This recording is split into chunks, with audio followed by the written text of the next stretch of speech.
Unfortunately जिस field में फायदा लेना था वो हम नहीं ले सके हैं, और अब ये हालत है कि हमारे स्टील मिल भी शायद बंद हो जाए। तो ये कार की मैन्युफैक्चर। अच्छा, दूसरी बात ये हुई कि इन्होंने जो मुआहदे किए थे उसमें सब में ये था, जो इनिशियली कारों के इंपोर्ट की गई थी, मुआहदे यही थे कि कारों के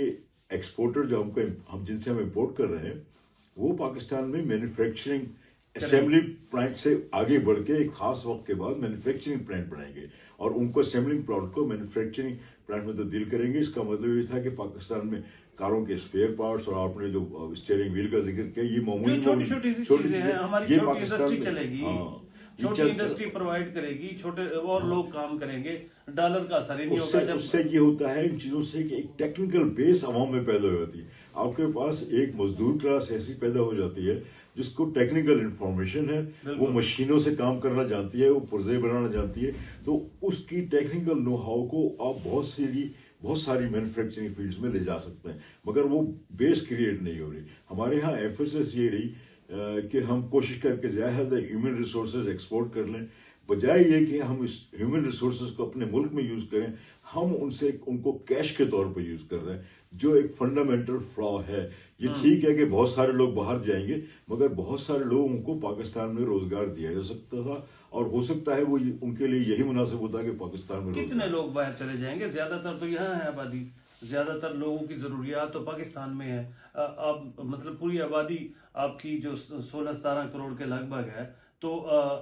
उसका तो मेरे ख्याल में कोई 2%, 1% भी नहीं होंगे जो बाहर जाते होंगे। पाकिस्तान के एक सब्सटेंशियल, आप इस हिसाब से देखें कि पाकिस्तान के एग्रीकल्चर में जो लोग इन्वॉल्व हैं, उसके अलावा जो इंडस्ट्रियल और अर्बन एरियाज में लोग इन्वॉल्व हैं, उनका टेक्निकल बैकग्राउंड रखने वाले सब्सटेंशियल नंबर जो हैं वो मुल्क से बाहर हैं। ये जो है मुल्क की इंडस्ट्री की बैकबोन बनते। अनफॉर्चुनेटली क्योंकि अर्बनाइज थे, थोड़ी बहुत एजुकेशन मैट्रिक मिडिल या 12वीं क्लास तक पास की हुई थी, थोड़ा सा उनका टेक्निकल बैकग्राउंड भी था, और उस टेक्निकल बैकग्राउंड को बिल्ड किया था, बजाय इसके कि आपने उस मामूली से टेक्निकल ग्राउंड को एक्सपोर्ट कर दिया, उस ह्यूमन रिसोर्स को एक्सपोर्ट कर दिया। अब वो ह्यूमन रिसोर्स उसने जब बाहर जाके नौकरी की तो उसकी टेक्निकल जो नोहा मामूली सी थी पाकिस्तान में, दूसरी कंपनी वालों ने इन्वेस्ट करके उनकी टेक्निकल नोहाउ को बढ़ाया और उनसे अपने फायदे उठाए गए। तो बजाय इसके कि हम जो काम करते, हमने पाकिस्तान की जो लोअर मिडिल क्लास है, अपर मिडिल क्लास को तो पाकिस्तान से बाहर फेंका ही था हमने लोअर मिडिल क्लास जो हुई, जो प्रोड्यूस करती है, जो प्रोडक्टिव पार्ट होता है सोसाइटी का, उसको भी अपने मुल्क से बाहर। जो आपने मुआहदे की बात की कि मुआहदा था कि पाकिस्तान में मैन्युफैक्चरिंग होगी, तो वो कहाँ तक, मतलब क्यों नहीं उस पर इम्प्लीमेंटेशन हो सका, किसने कराना? उसमें होता है कि जो लोग इंपोर्ट कर रहे थे उनको इस इंपोर्ट बिजनेस में ज्यादा फायदा नजर आने लगा, क्योंकि कार वो इंपोर्ट कर रहे थे $2,000 की, पाकिस्तान में $5,000-7,000 $10,000, जैसा कि पुराने जमाने का। अब तो खैर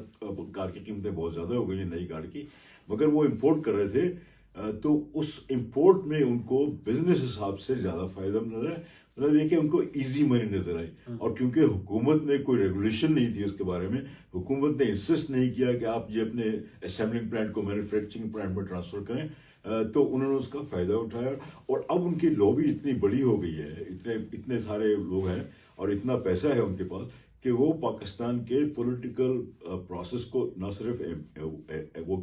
इन्फ्लुएंस करते हैं, बल्कि पॉलिसी मेकिंग को भी इन्फ्लुएंस करते हैं। और इसका नतीजा ये है कि जो पॉलिसी मेकर अगर अच्छी तजवीज लेकर भी आएगा तो उसकी सस्टेन मुखालफत की जाएगी और उसको उस पॉलिसी को आगे चलाने दिया जाएगा। ये पॉलिटिकल पार्टीज का बहुत बड़ा अंतर। अनफॉर्चुनेटली ये इंटरिम गवर्नमेंट या निगरान हुकूमत या थोड़ी बहुत जो अरसे के लिए जो हुकूमत आती हैं, वो इन लॉन्ग टर्म चीजों को ध्यान नहीं दे सकती, क्योंकि उनको शॉर्ट टर्म काम करके आगे बढ़ना होता है। एक सियासी हुकूमत जिसको लॉन्ग टर्म काम करने, जो 5 साल के इलेक्शन जीत कर आई है,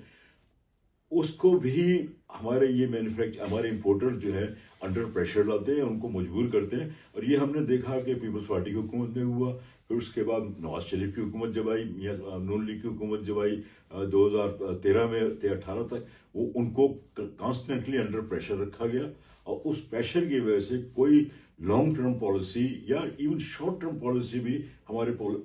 मुल्क में नहीं बन सके, जो पाकिस्तान की सनती तरक्की को आगे बढ़ाती। अच्छा, आप इस पे अगर हम बात करते हैं कि देखें, जो हमारी इंडस्ट्री थी, ایک خاص طبقہ ہے وہ یہ کہتا ہے کہ جو ہماری انڈسٹری کو جب آپ نے ریاست کے حوالے کیا،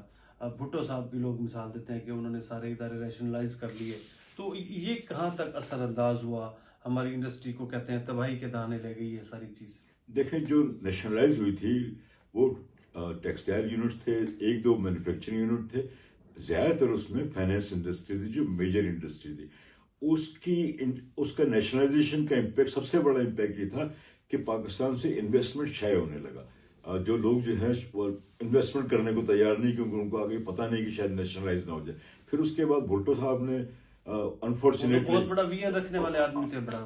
بہت بڑے سیاستدان. دیکھیں وہ جب معاشی پالیسی بننی ہوتی ہے ایک آدمی کا ویژن کام نہیں کرتا، بہت سے لوگوں کے ویژنس کو دیکھنا پڑتا ہے. تو بھٹو صاحب کا جو بھی ویژن ہو اس پالیسی کو امپلیمنٹ کرنا جو ہے بہت سے دوسرے لوگوں کا معیشت دانوں کا کام ہے. اب آپ یہ دیکھیں کہ بھٹو صاحب نے 73 میں تو کر دیا آپ نے، اس کا ٹھیک ہے، اس کا جو امپیکٹ ہوگا وہ ہوگا. اس کے بعد آپ نے چھوٹے چھوٹے انڈسٹریل یونٹ جن کو ایگریکلچر بیسڈ، رائس ہسکنگ مل، فلاور مل، آٹا پیسنے کی مشینیں اور رائس ہسکنگ میں